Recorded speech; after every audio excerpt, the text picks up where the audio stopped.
unipkaak ti aksikpen. Dala kanirakan nasuk unipkaak to kawirakama. Nibeak siya karwalugo inyo niya kaniksok ang ayukagamini. Sumitema. Nibeak siya karwalugo kamu niya latuniksak. Asi surakal lablune supayanik.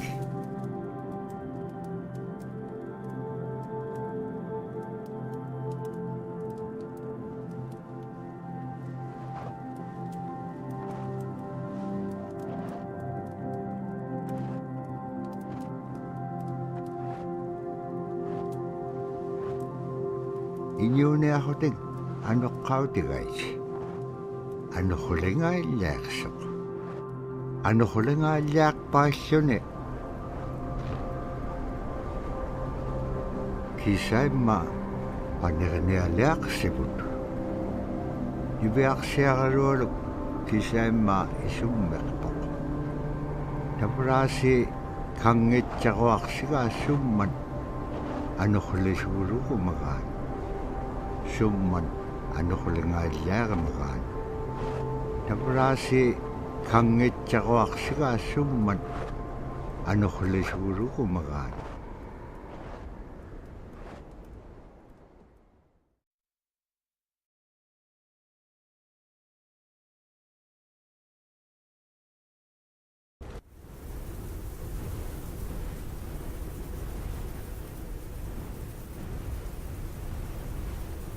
Ano ko lang pa ito eh, sunira ka na itsakon eh. Tabra ni Beak siya karewalok, ayong itsak. Padyag niyo laksak.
Tukutawayak tuk kisimreome.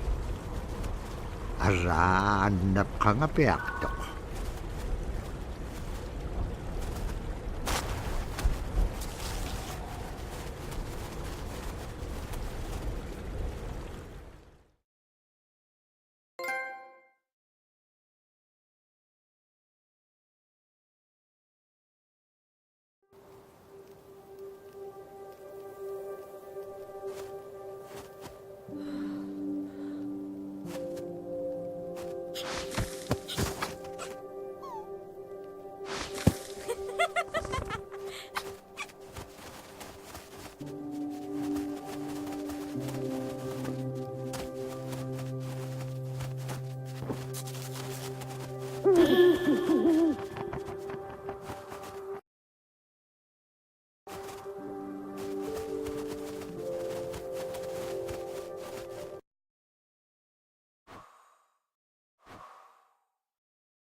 niveaksiaqalualu kangersingaluq supayaat ikayortiqaranivlugit allauvluni taamna teriganniaq sivuniqsipkangaga niveaksiaqalualuk qanutun peqpaganaqtilaangit tamatkua ikayoktauluat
niveaksiaqalualugulu teriganniaqalu ikayuutipiaqtuk siqaqaniurutimigini araa kangersinaaitsoqunni qaneq pisilaaq aqlaan tavra atautsikun aingaluk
niveaksiaqaluallu tikitkaa aimaarpini agalaan maluunaqsingamalaq inñoquluq tikinngamaloq niveaksiaqaluallu piingaan ivaqaleqsimaloq sumittaimma nikatjakkumañainñiqsoq paqitqaangaarnagu ivaqtani nunaqqeq ikiuartuaraniqseq iñungi toquttartaunganiqsat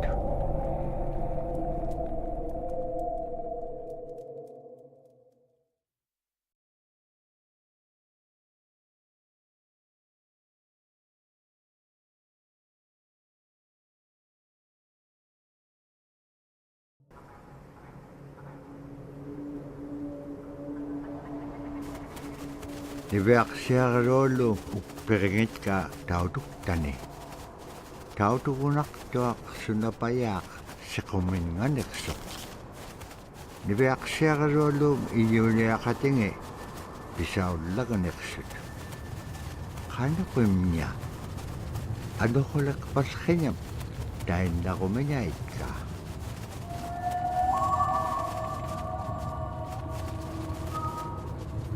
Tamanga ikumawaktuamin qahraqpam iñua niptaqtoq sumaalagullaqami niveaqsiarluullu iitsiñingani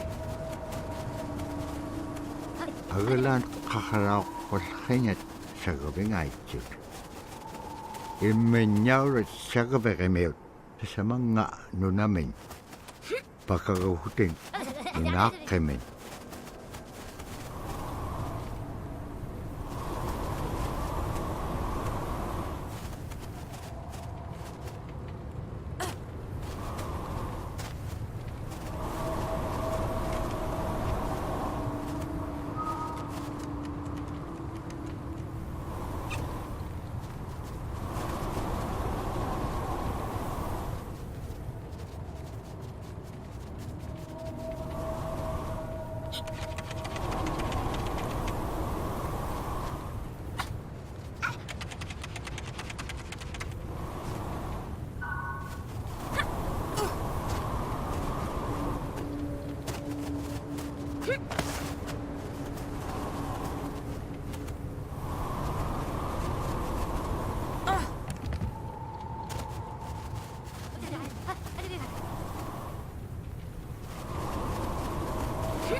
Qaikuin tuting uqallaktoq iñugungaruaq uppik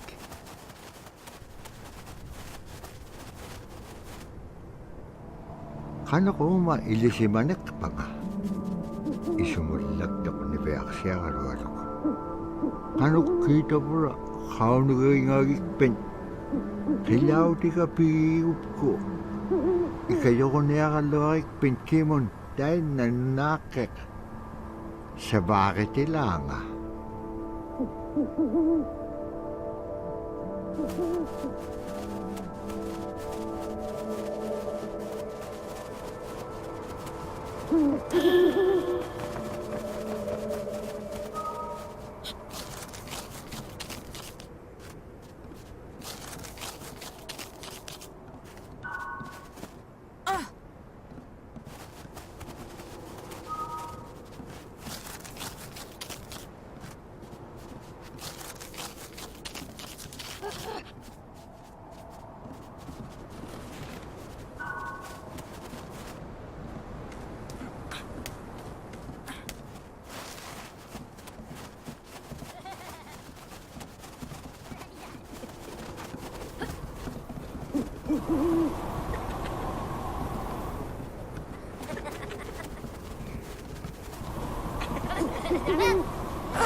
Khilararak tuat niverserlo lo lutraktike.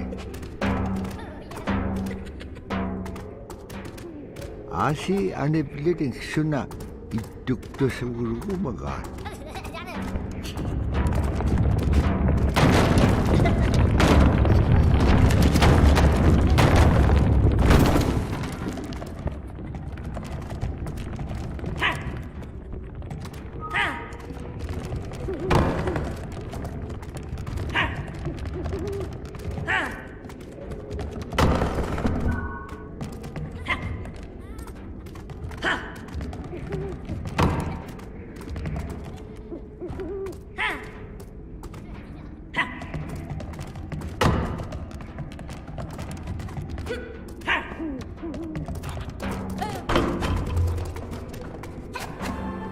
Niverserlo lo savattoqumiarlagut imminyaurat paqitka uppiu qilautinga.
Ibeaksiaqalualuk utingaluk qiliautiligaaquni uppikqupiatsapalugaluk aasiitapula piviuttaqiliutipiallagaga ibeaksiaqalualuk tainnaquni aitsuutikilaqangaluk uppik uqallaktuq uvvauna qaunagiingagiga iliginun pikitquvlugu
Tabura tainna igilehutik.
sillä taane nunaqqingata innuqulukkassuaak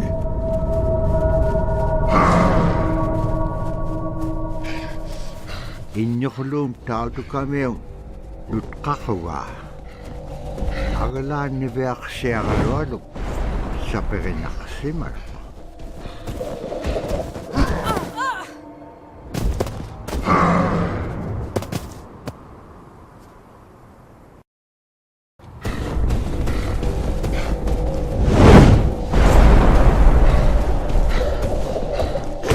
Nalifsaapiaq toqtautukamiu qilamittaun tapura ivaqtani tautukkai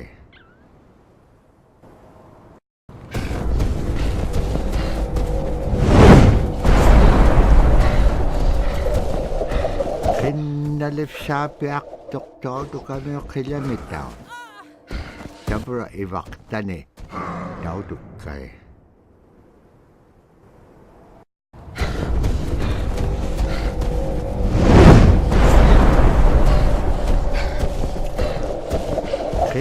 Nalifsaapiaq toqtautukamiu qilamittaun tapura ivaqtani tautukkai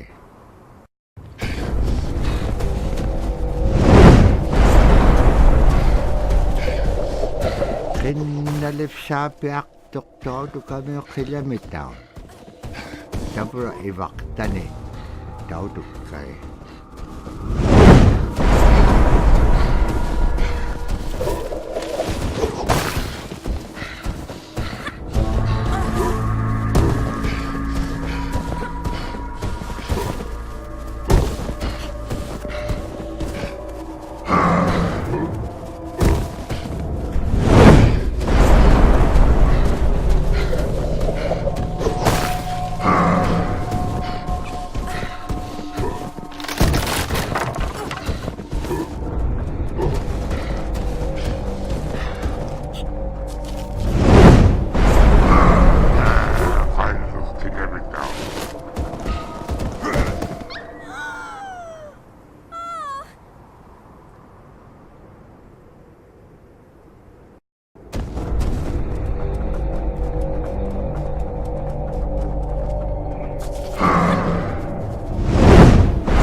Annapqaallikkaluartuk agalaan igilauniga siqqaqanarsisiinnyartoq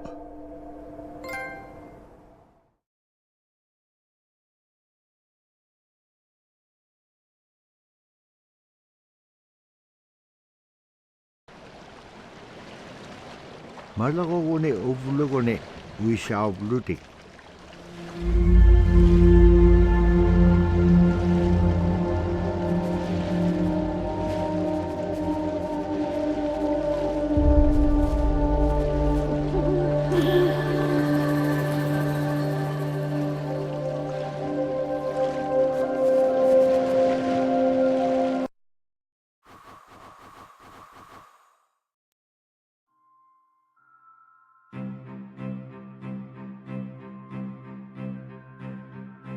One of the things I think a lot of people need to understand is we aren't a museum piece.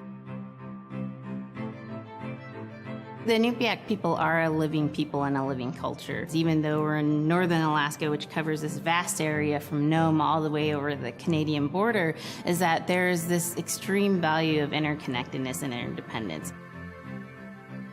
It's a hunting society, a gathering society from thousands of years. This is what creates our culture.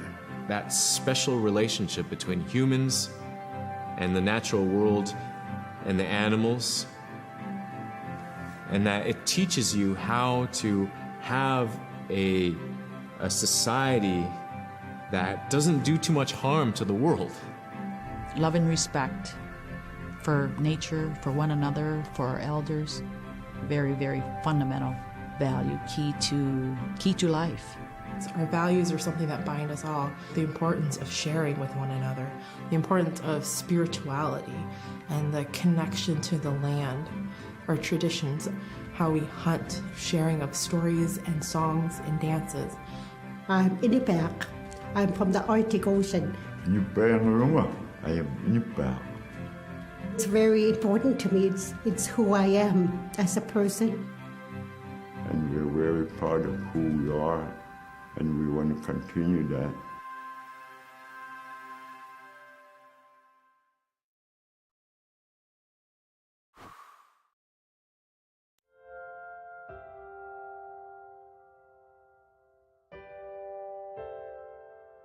It'd be busy, busy, busy all through the day. You get up and you just go right to work, right to work. There was always something to do. There was never any idle time. The only idle time we had was after we eat and before we go to bed. One of the older people would be relaxing, laying down there and saying, it'd be really nice to hear a story. And then just organically, someone would just start telling a story. Storytelling for the Inupiaq people is very important because it not only created that sense of community, but is a way to pass on wisdom to the next generation. It was like TV, It was just like, it was as good as any movie you've ever seen. And the storyteller told it so clearly that it was just as powerful as any of the greatest movie blockbusters you've ever seen. There was a reason behind the stories that we were told because they held traditional knowledge. They held things that we might need to know in life, whether it was about how to find food or how to survive, or it was about well-being and the importance of connecting with people and being a good member of the community. We all do stories. We all live in stories. We all tell stories to our friends. And they need to be told. They need to be heard.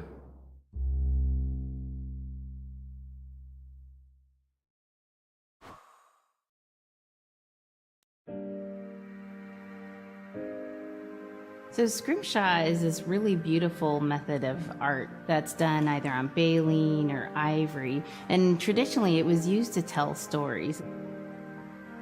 Each etching is telling a story of some event. Caribou hunting was taking place. This is what was going on. War began around this time, and so it sort of gives you a timeline of history through etching. An elder or the person who carved it would literally be able to read the scrimshaw story. They're like reading a book, in a way. A lot of the storytelling traditions would be things that after the storytelling was done, we'd just rely on the next person telling it. And so scrimshaw is a very important way for Alaskan Native people to record their history.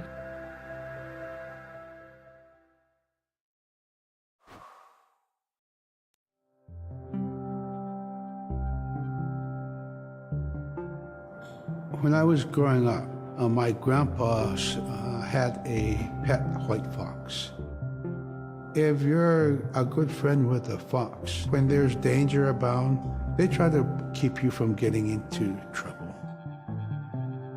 They pull tricks here and there, and Foxes are like spoiled little kids in a way. When you let her out, she'd go prancing out in the snow, jumping in the air. I know she was happy then. Come running at me and jump on my chest, knock me backwards, lick my face, and I try not to let it. So that was my memory of my grandpa's pet fox.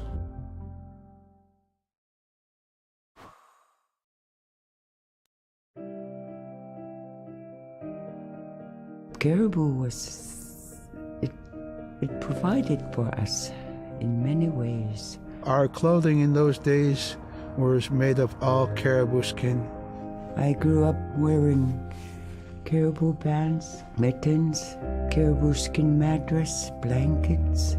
Some people had boots that were made with wolf leggings, sealskin sole bottoms. Baleen was shaved to make insoles. They kept us quite dry and warm as well. But the caribou skin clothing was the best. We would get as many yearlings as we could for our outer clothing. And for heavy winter, we would get caribou in February or March because the hair was the longest and the skin was the thickest, and we would use those for our winter gear. With that stuff on, you could sleep outside in 50 below and it wouldn't bother you a bit.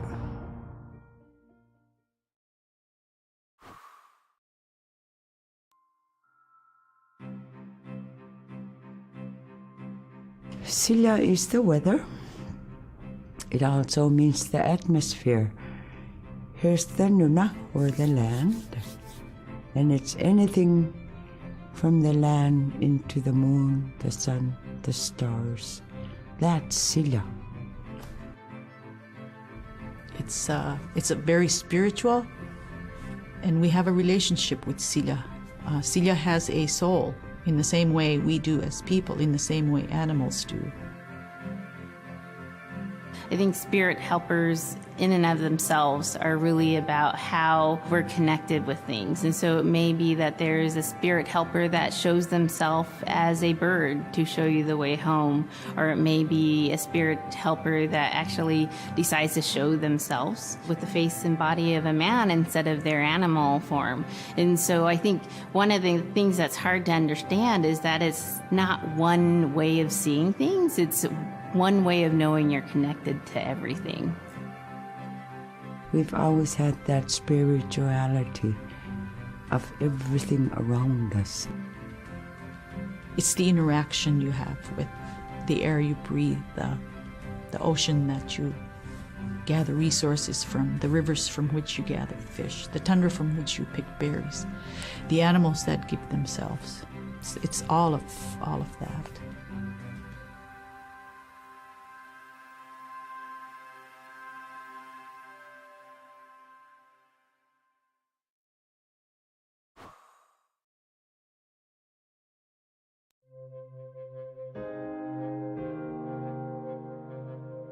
In the winter, when we were traveling, we didn't build sod houses, we built snow houses. In Canada, they call them igloo, but here in Alaska, we call them apuya. We'd do a day of travel, and then we'd make a apuya. The next day, my father would set traps, spend the day there, rest the dogs, give them something to eat, and then the following day, we continued to the next place. We'd go to my dad's sister, who had a house at Dubaruk. They had a small sod house over there. We didn't have to do anything. We just visit with them, and my dad and his sister were glad to see each other, and they'd talk away while us kids played outside or go to sleep. By the time we get back to our home, my father would leave us with our aunt or with my grandmother, and then he'd start on his trips and go check his trap line. We were not into 8 to 5 kind of time, you know. We're in a total different kind. We're in ecological time.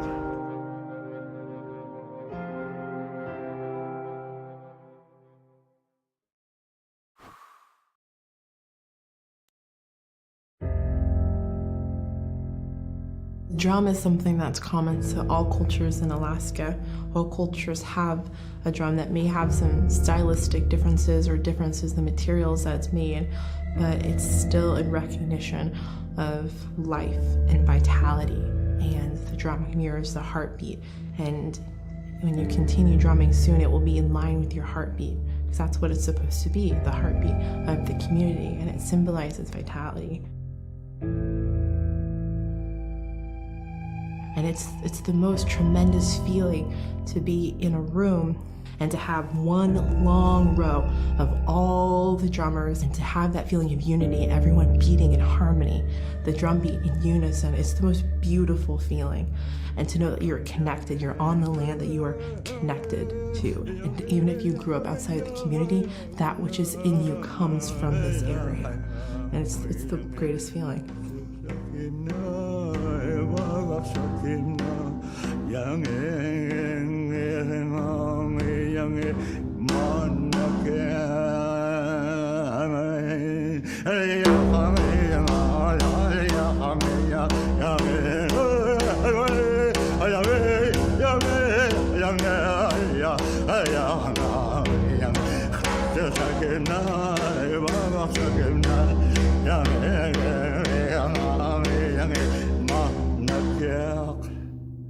Man, I went at it and look what happens. Oh.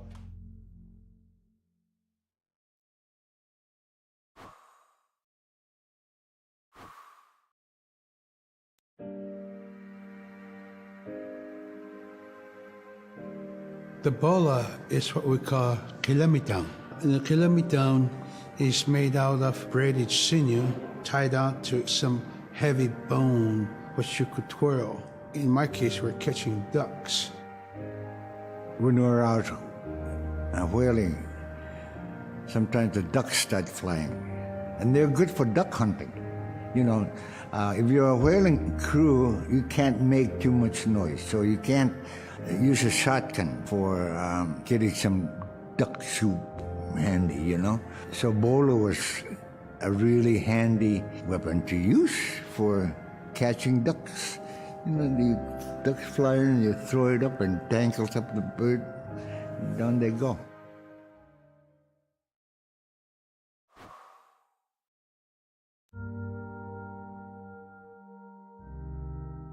The scariest I've ever been, I was 12 years old. We floated out on a piece of ice while we were duck hunting. It was a bluebird day, just clear blue skies. And there was 3 of us, myself, my brother, and my dad. Next thing you know, we see this dark, dark shadow on the ice. We look and it goes behind us.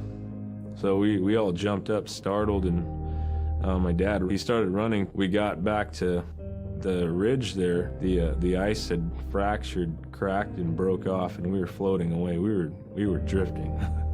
It was close enough to where my dad would have made it. He stopped and he thought about throwing us across, and if one of us was on the other side, we would be split up. So he stopped, and he just so happened to have a cell phone on him.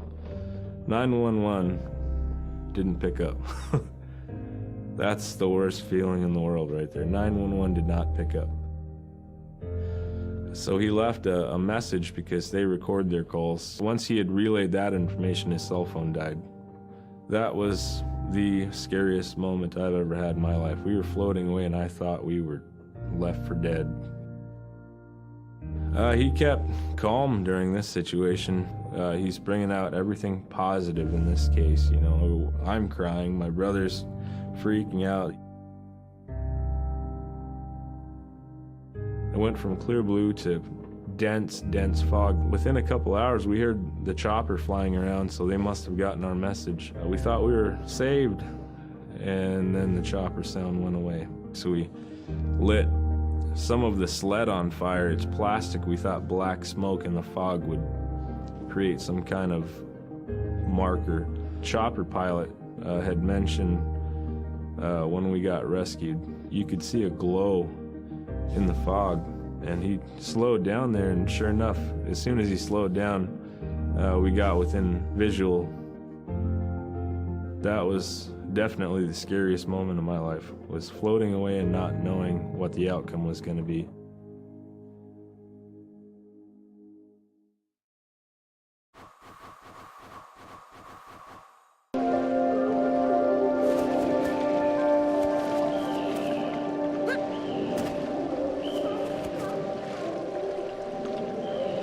Agara tuwakaroa mo tikitjuk. Agalan tuwawit pagabitjuk.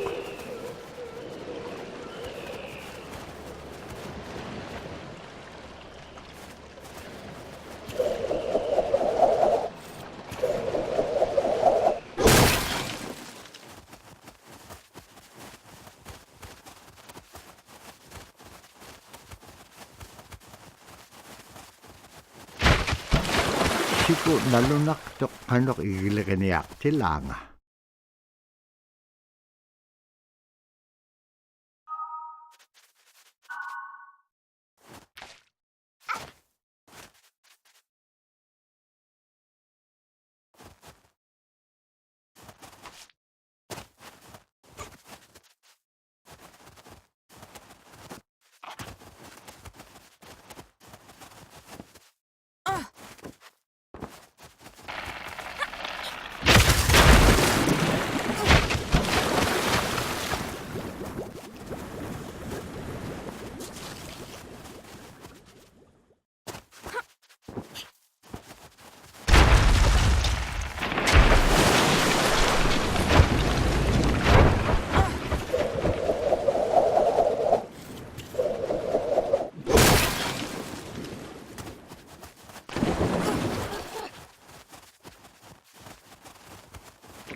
Sasakumeakalugun nanok annakkuvit pinatitaakaviitsaq.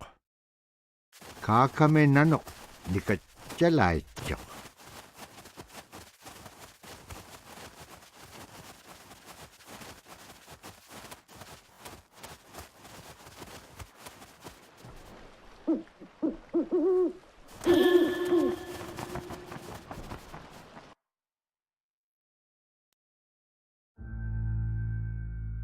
We're very much aware of the climate change. And it's been for many years, even before climatologists were noticing this change, Inuit were already saying, Sila alangoktok. Our climate is changing. If the heat is going the way it is right now, for us it's going to be pretty bad.